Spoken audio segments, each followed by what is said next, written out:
Good morning, everybody. It is a Monday, a brisk Monday here in Noblesville.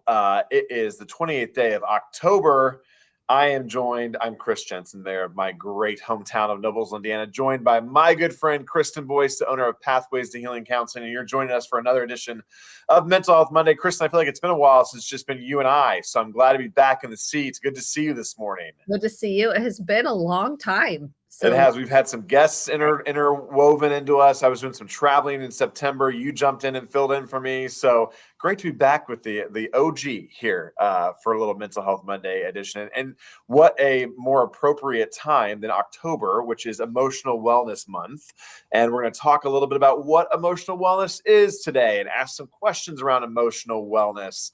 I was also noting this morning, Kristen, as I was thinking about today's show, we are on the front doorstep of the holidays, which is probably why Emotional Wellness Month is October anyways, because you're getting into a very, very emotional time of year. So we can kind of touch on that a little bit today too. So we're excited to be with you for another edition. If you have any questions as we go through today, please feel free to type them in the chat. We'll try to get them on the fly with you. If not, we'll get back to you. But this is your chance to be interactive with Kristen and I as we go through this conversation. Or if you just want to just say hi, that's great too. But before we do anything at all, we're going to get focused on our breath and do a little square breathing exercise. And I'll let you take that away, Kristen. This is the number one strategy, as you know, that I teach every single client that comes through the door. I use it with myself, my family. We actually used it when we were on the plane as we were hitting some pretty bumpy airways. Huh? And I was like, let's just feet on the floor. Let's breathe. Let's just breathe. And it's really effective in calming your nervous system and bringing you back into the present moment. We're going to start with our feet on the floor. You can do this anywhere if you're standing or sitting. That grounds your body into the here and now. So we start by pressing our feet into the floor by moving your toes, wiggling your toes.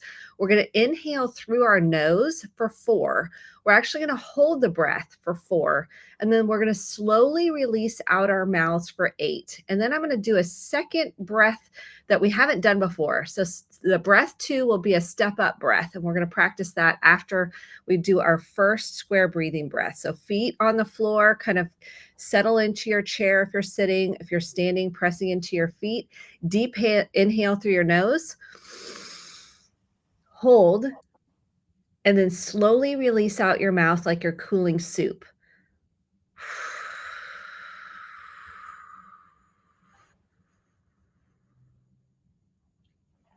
Just noticing your body.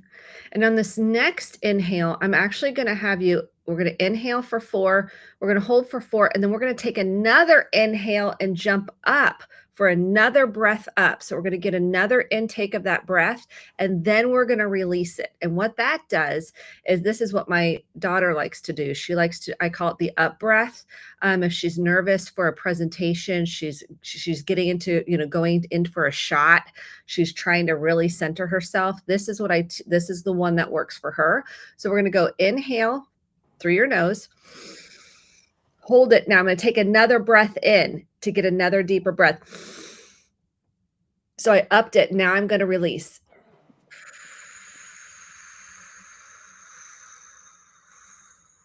It's like you get a second chance. You get another up of that breath to get a bigger, deeper inhale to really, really access that parasympathetic nervous system, which takes you back into calm. So that's one also, if you like, you can kind of play with the 2 types of breathing and see which one works for you. And that's what I suggest for everybody. Get curious to see which breath, and there's other options out there as well. But you got to play with it. You got to take what you learned today and put it into practice. It's one thing to listen to what we're kind of talking about today. It's another thing to actually say, you know what, I'm going to really be intentional today about my breath. That's going to be my intention for today, is I'm going to focus on breathing and calming my nervous system to feel more grounded and centered. Well, I got to say, I was actually at breakfast a few weeks ago where former Colts punter Hunter Smith was one of the speakers, and he actually started by having everyone do some square breathing. So it's not just the Kristen and Chris idea. It is all pro athletes use this to center themselves. It was great. I was grateful that he, as the macho Colts player that he is, was able to speak to this as well. So obviously something that's well documented and well used across societies and cultures and in different arenas, no pun intended there. So yes, breathing is key. And you kind of mentioned about the plane. We were stuck in some traffic last week too. And we were doing some breathing in our car to get through that as well. So anyways, all right, let's dive into emotional intelligence. And like I said at the very beginning, feel free to chime in on the chat, anyone, or say hi, whatever you'd like to do. Have any questions around this? Happy to answer it as we go through this. But Kristen, if you could kind of talk a little bit about what is emotional intelligence? Why do we talk about emotional intelligence? And where do we go from here? One of the most important components of emotional wellness and intelligence is the ability to cope with every emotion. We all want to feel happy. We all want to, we want it. We're striving, there's so many books on happiness. Like that's the end goal is how do I become happier? Well, that's great. Happiness is an emotion that comes and goes.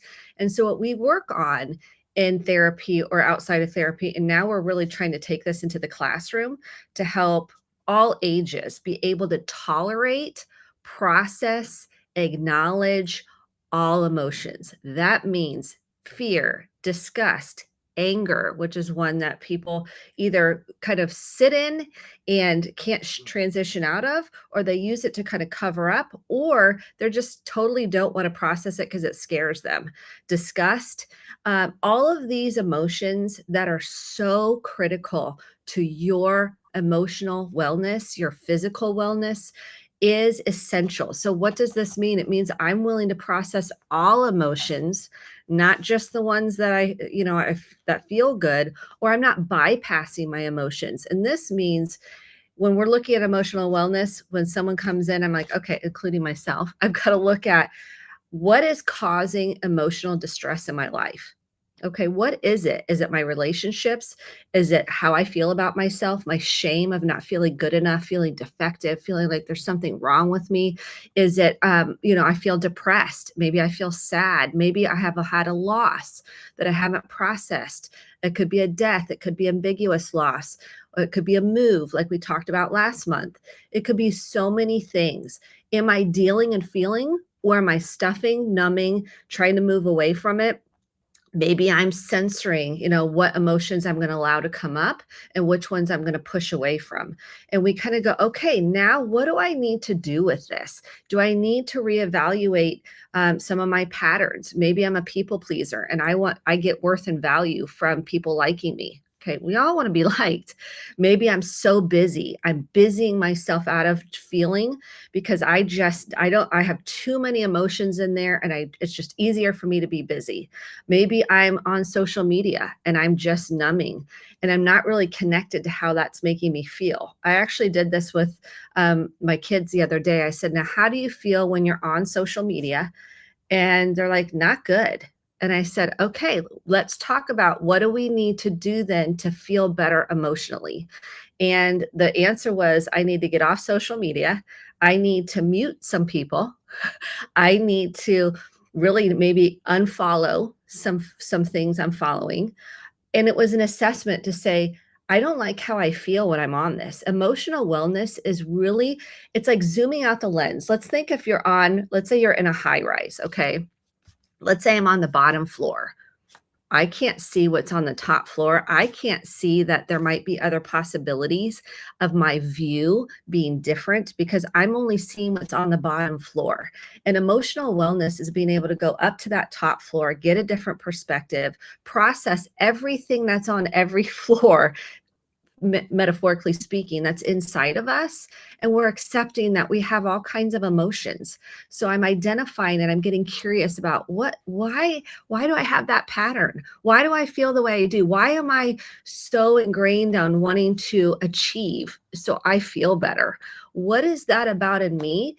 And what's the cost? What's the cost versus what's the benefit? What's it costing me to be so busy that I don't even really feel, I'm just sleepwalking through my life? I'm not really connected relationally. So emotional wellness is the willingness to process, identify, be with all of your emotions, not just some of them, and tolerate it.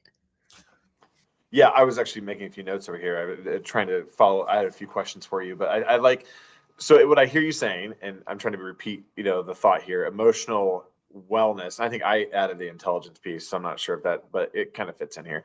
But is the wherewithal and acknowledgement of your own self, and what, not only how you feel, but maybe what triggers you to feel a certain way, and kind of like the step out of your body a little bit to look inwardly, which is not something we always think about, right? So I think that is a really key point. One of the questions I want to ask, and then I want to talk a little bit about social media, because I had an observation that I wanted to make. But you talk about emotions: happy, sad, angry, excited. Those are kind of like the top ones, right, that we hear a lot about. Can you talk to me a little bit about maybe some emotions that are a little more obscure that you see that folks can kind of start thinking about? I think that's a healthy exercise of like, oh, I'm not even coming up with a good example of one, but one that maybe, pardon me? Disgust, like everybody. Disgust, yeah.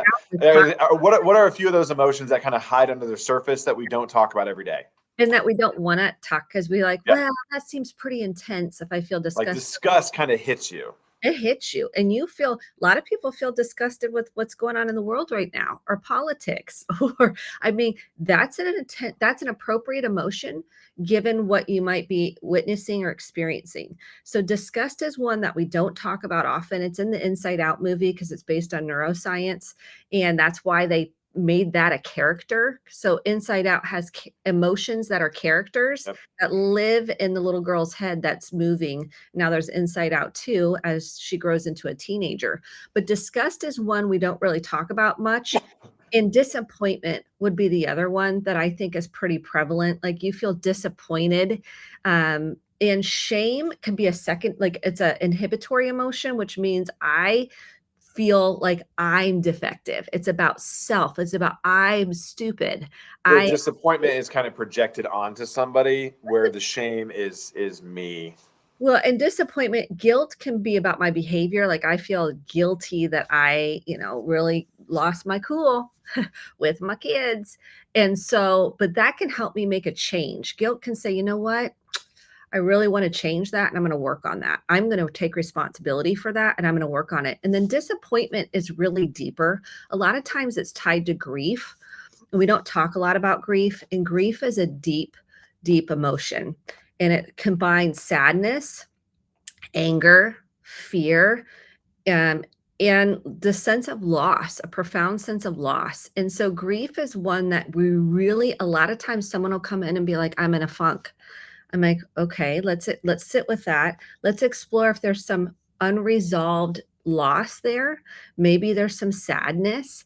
And sometimes some people are like, I have no reason to feel sad. My life is going okay. Like, things are kind of decent right now, and I just feel sad. And I'm like, let's just allow the sadness to come up and out. See, that's what we make ourselves feel wrong and bad for having feelings, where a lot of times they're appropriate given the circumstances. And when we can communicate those, when we can talk about them, maybe you need a journal about them, maybe walking and, really processing what's going on in your mind. Maybe we're doing some body work where we're identifying where we feel that in the body. Emotions live in the body. Many people don't realize that emotions live inside of you, and they live in the body. If I said, I feel afraid, I'm giving a public, you're giving a big, let's say you're giving a big speech, or maybe you have to talk to someone with a hard conversation.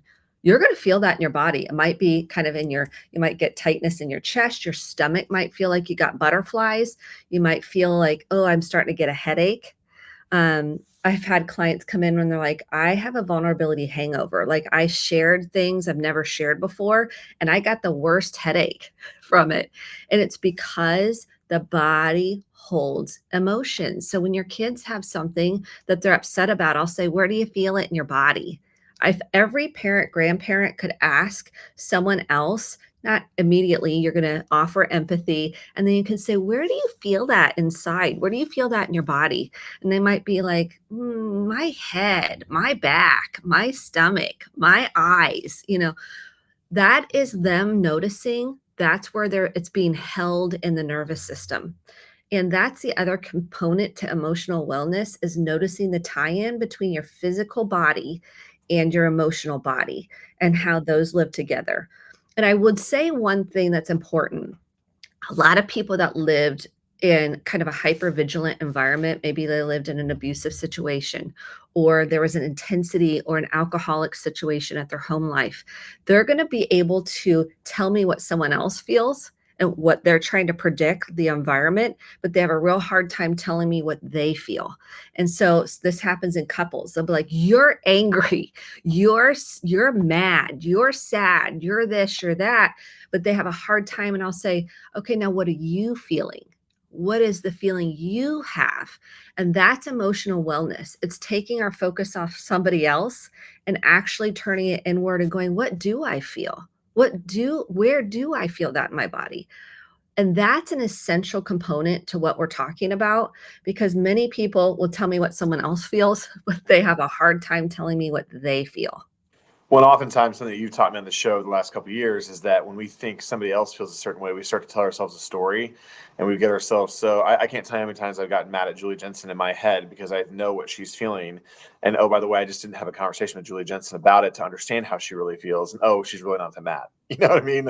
It's one of the, you get yourself so psyched up. I'm sorry, my wife, I had to use her for example. It's whether your spouse or your coworker, whoever it may be, you tell Anybody. yourself a story of how they feel, and you'll have an end result figured out in your head before you even have a conversation with them about how they feel. And you're convinced. You're like, Yeah, you're this, and you've made yeah, up a whole narrative about why they feel that way without yeah, checking it. And I yeah. always say, check it. It's like Check spot it.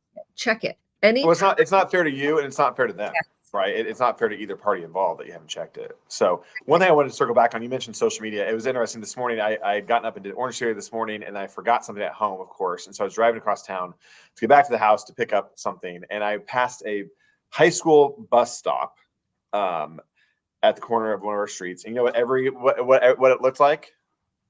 Every single person. Every one of them.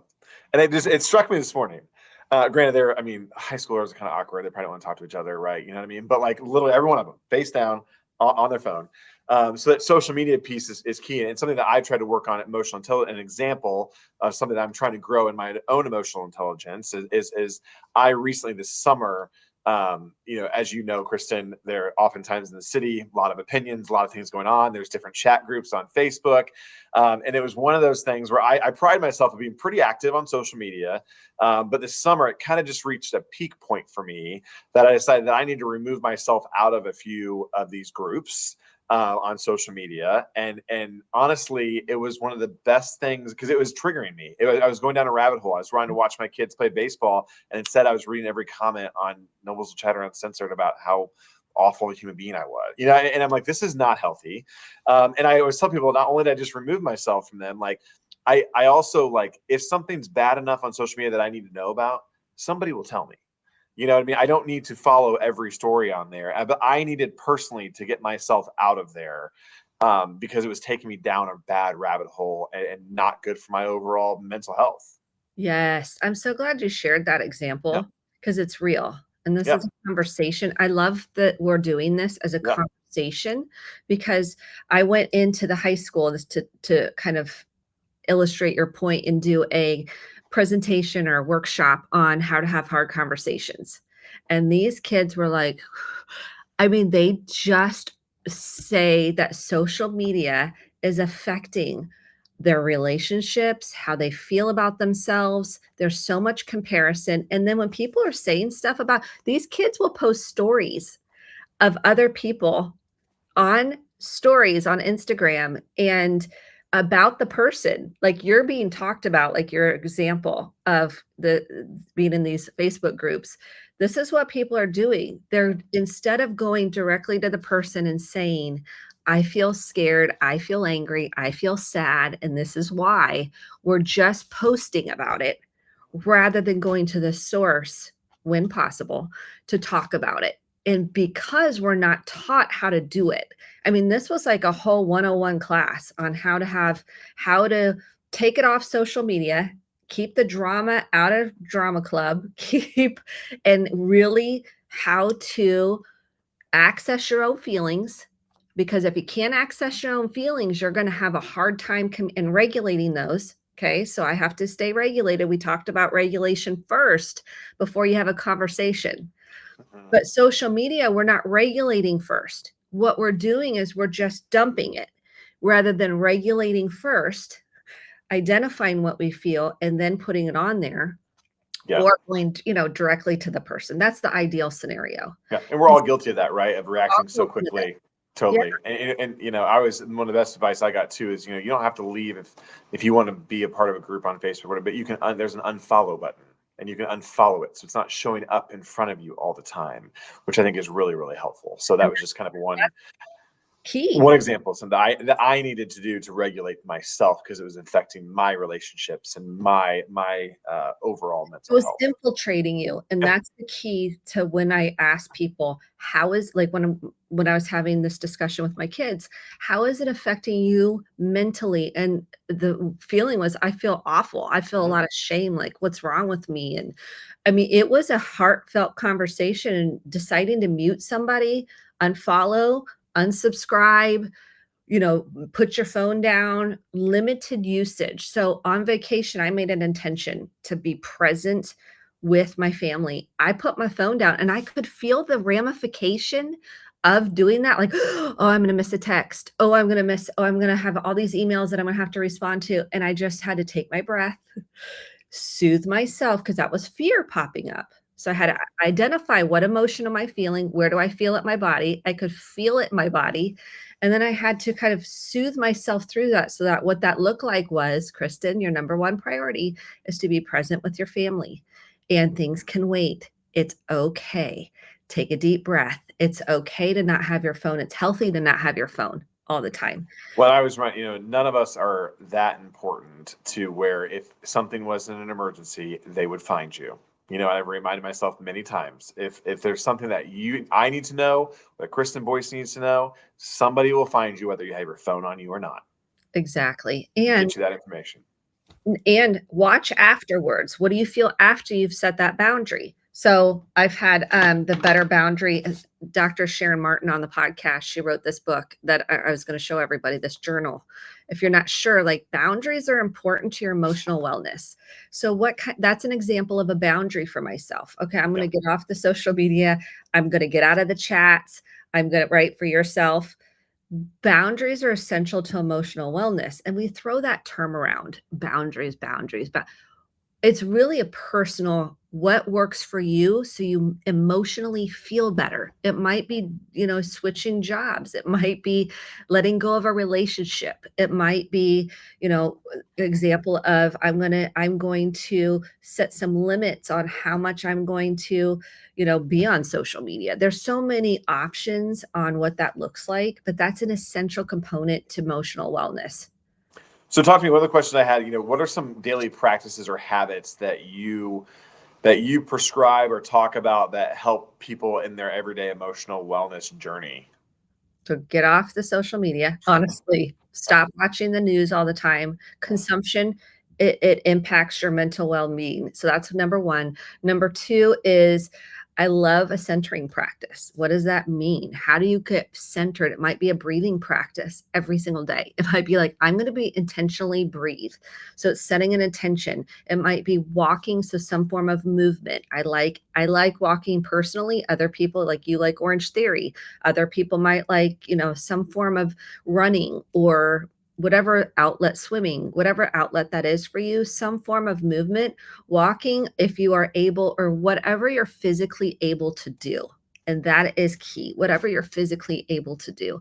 The third thing is, I love, if prayer is something that you believe in, something where you have some sort of an anchoring system there, and it might not be prayer, it might be meditation for you, it might be a form of yoga. There's many forms. And journaling, I know I'm going to go back to it. This is a form of a journal. It's a guided journal where you're going, I don't even know where to start. I don't even know what to write. Get a guided journal. With it gives you question prompts, so you don't have to do it on your own. And I say a stream of consciousness of dumping out just what's even happening in your life to get more self-aware. The one thing I'm noticing now is we're not self-aware. We're really getting away from, because I'm just getting on the phone rather than looking within. And that is impacting mental health. We have a mental health crisis, and because we're not connected emotionally. And in order to heal the body, heal the spirit, heal what's happened in the past, we have to connect what's happened in the present. How do you feel in the present moment? So journaling allows you to do that. Of course, therapy, of course, I'm a big advocate of therapy. And if you can't, you don't want to do therapy, there's free support groups. So maybe you're going to join a 12-step program. Maybe you're going to join something at your church or in the local community that excites you. Volunteer, and then get involved in something that you like. We have to be relational on some level. We're isolating more and more and more, and it's causing us to feel more and more depressed, especially when we're in transitional times. Yeah, and I want to be respectful of our time here. So I want to kind of end with a little question and answer between you and I so we can be vulnerable here a little bit. So can you share a time that you felt emotionally overwhelmed, and kind of what tools did you employ to get yourself through that? So when my mom died 2 years ago, that was a pretty overwhelming time of grief, and grief takes you over like a floodgate. I mean, it will just shut you down, so you can't do everything you normally do. So I had to stop, I had to stop saying yes to things. I had to really limit what I could and couldn't do. I had to break things down in bite-sized chunks, therapy, processing with friends, really diving into journaling. It was a daily self-care practice of what can I do to what am I going to be able to do today, and give myself permission to do it. Like, it's okay for me to rest and absolutely do nothing. And for me, that was really hard. And it's giving yourself those permission slips when you might be in grief, or you might have something happen in your life unexpected that takes you out of what you normally can do. How about you? Yeah, so I used the example this summer about the social media piece, but I'll rewind a little bit back to when I was running for this job five years ago, with at the time 3 small kids at home, and you've gone through campaigns with Mark, and you just know there's just a lot of things coming at you. There's a lot of chatter. There's opponents, all that stuff, and I think for me it was really about I needed to put a pretty solid schedule in place for myself. I needed to be able to see my kids still, so I tried to make sure I was working in the private sector at the time, so I was able to be home at a certain time to get them off the bus before I went and then knocked on doors and campaigned, and then I got home in time to try to put them to bed. But and so I tried to maintain a pretty solid schedule with a very supportive spouse. That helped me do that. I really amped up my exercise routine during that time. Couldn't sleep much at night anyways, so that's where the 5 a.m. Orange Theories came in really handy. So get up and go do that. Move. You taught me one thing I always remember is that anxiety and that things live in the body. So if you can move your body, whatever that looks like for you, that was hugely helpful. And then I think one of the best things I did was put advocates around me. Make sure that my team, my friends, my family knew that I was in a very vulnerable, a high stakes time in my life, and I needed people to speak it. I'm a words of affirmation person, which can be tough in politics. So getting people around you that can pour into you was really, really helpful for me. Support system. And knowing one of the things I want to say is, when you are self-aware, you can then say, okay, even if you're in it and you're like, okay, I'm going to have to shift something. You knew you needed a routine. You knew you needed support and exercise. Like, this is what it looks like when you're reflective and you're curious. Yeah. And you being emotionally aware will spark others to think about themselves. Like, the fact that he knew that he needed X will make me think about, what do I need in moments like that, which is so important. So, it's a gift. Gift for yourself and gift for so many other people. Well, Kristen Boyce, once again, this has been an awesome conversation. I can't believe we're already half an hour into this thing. Real quick, if you're in crisis right now, though, if you are working on your emotional intelligence and you can't handle it, you are maxed out, where do we turn? 988. It is amazing. Trained clinicians on the other end. You can text, call 24/7. No matter what the issue is, 988 is the 911 for mental health. So post it up, put it in your phone. If you just are like, I am in a dark place, I need to talk to somebody, 988. 988. You could just do it via text if you want to. If you have a friend in crisis, a family member, utilize it. It's there to help you. Awesome. Yep. And as we go into the holiday season, give yourself the gift of emotional intelligence and emotional wellness, and take some time to evaluate yourself. So Kristen Boyce, you're amazing. Thanks so much. We'll be back next month with another edition of Mental Health Monday. In the meantime, stay safe, everyone, and thanks for tuning in. Thanks, Kristen. Thank you. That was great.